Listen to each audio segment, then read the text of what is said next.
It's a pretty good market for college grads coming in, but it's never good when you're the one trying to find a job because it's really hard. Here's the thing about jobs.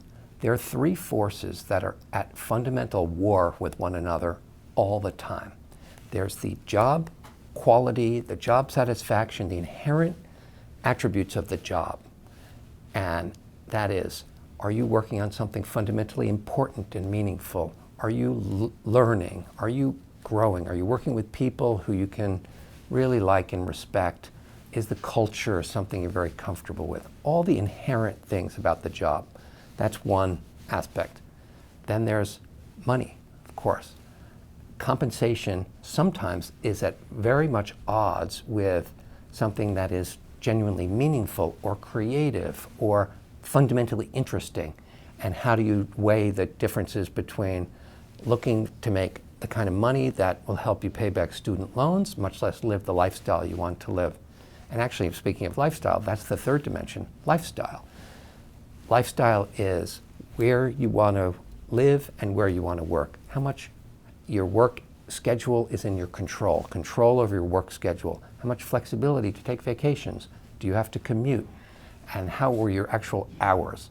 So if you think about those 3 points in what I call the career triangle, job satisfaction, money, and lifestyle, it's relatively easy to maximize one point on the triangle, and it's often okay to maximize the second, but usually the third point slips.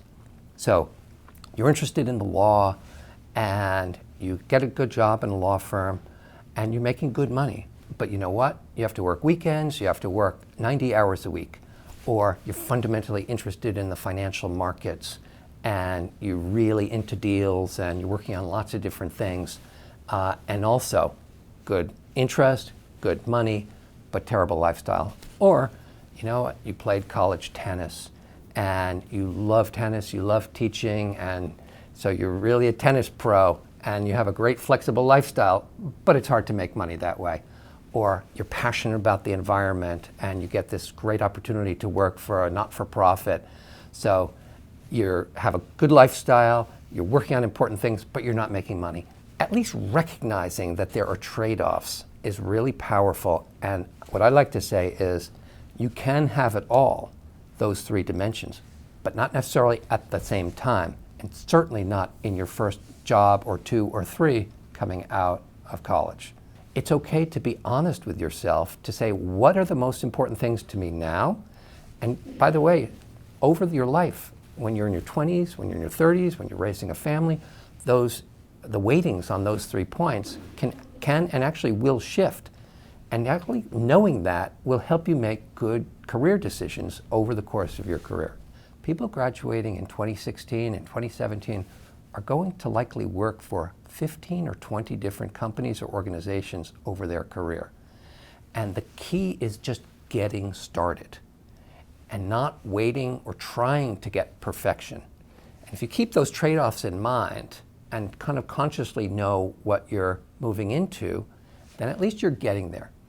Now you know that the first thing you do will actually have massive downstream effects because who you get exposed to, what brand you get affiliated with, who you meet, and what you actually are working on, that will become kind of the basis of your next job and your next job and your next job. So yes, it is very important, but at the same time, it's too easy to get paralyzed looking for perfection versus just getting in there, and your story will evolve based on what you're doing.